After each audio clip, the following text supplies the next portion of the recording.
left-hand portion of your screen, the leaders in the race.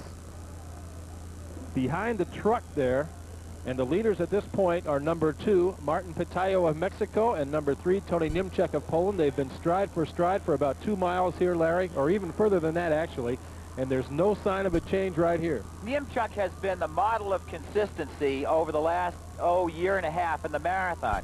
He ran 2:11 plus at the Waterfront Marathon in New Jersey. Twin Cities, he ran 2:12. Columbus, 2:12. I can go on. A lot of good 2:12 efforts. He feels he's got the talent to run 2:08, 2:09.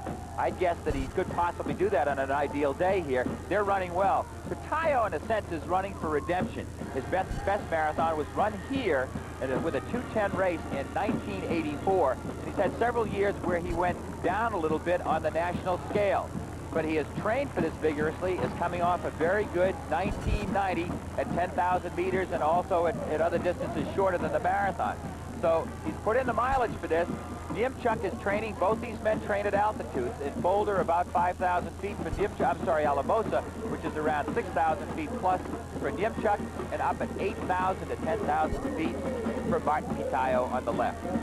Well, they certainly have a chance to break 2:10 here. Their split at the 25-mile mark was 2 hours, 3 minutes, and 51 seconds. That should bring them in under 2:10 or close. It would, and that would be amongst the fastest times run in the world this year. If you break 2:10, you will be among the 10 fastest marathoners run this year in the world. And the way they've got their leg turnover going, I think there's a chance they will break 2:10. I'm not sure they'll get Cruz's course record here of 2 hours, 8 minutes, and 57 seconds that he set. Silhouetted against the Chicago skyline and the trees here in Grant Park. Our men's leaders are about to make the turn and head up the home stretch momentarily. 2:06, 22, 23, 24. You see the crowd lining the road here, cheering these runners on. They caught the longtime leader, Dionisio Cerrone, as they crossed the Chicago River Bridge southbound here on Lakeshore Drive, and they are shoulder to shoulder, stride for stride, as they head for the finish. You know, years ago in the marathon, you'd never see them. I'm going back now 10, 15, 20 years ago. Very few people finished at this speed.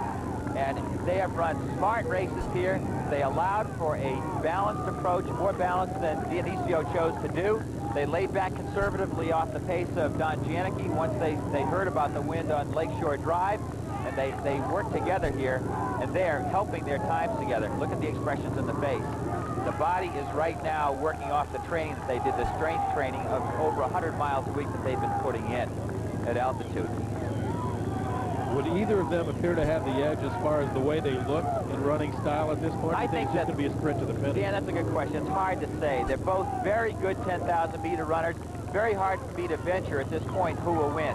I have seen in the Los Angeles Marathon this year, the man on the right, Toni Niemczak, sprint beautifully at the finish line. He actually was outkicked by a guy who ran a phenomenal last quarter mile and won the race, but Niemczak had a great kick left. I would venture in 9 out of 10 marathon finishes, the kick he had in Los Angeles would be the difference and would win. But let's see what Pitayo can do. There you see what his achievements in Chicago in 1987.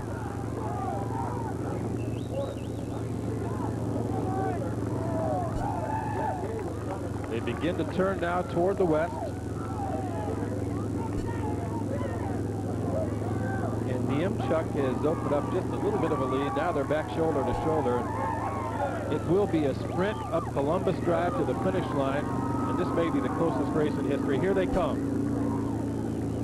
The man on the left, Pitayo, lives in Mexico City and commutes an hour and a half twice a day to the mountains to train.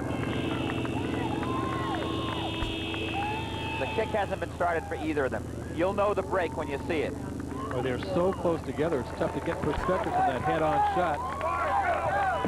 And now they're making the final turn. There it goes. And here we go. Some guy starts to surge. There it goes. They're picking it up. And they seem to settle back down again. Niemczak seemed to try and cover his move.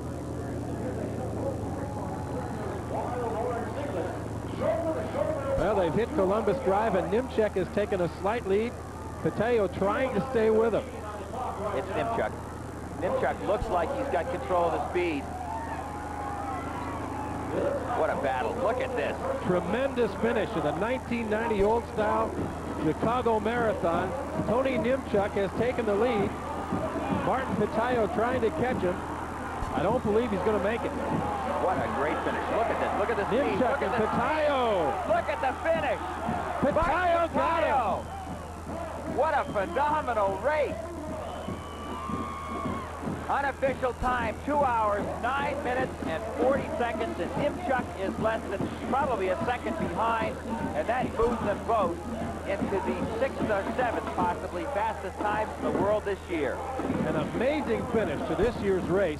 Martin Pitayo appeared to be out of it. Niemczak had appeared to have taken control in the final 100 meters. Pitayo comes back to beat him at the tape. Martin Pitayo, the men's winner of the 1990 Old Style Chicago Marathon. We'll be back with more coverage in just a moment.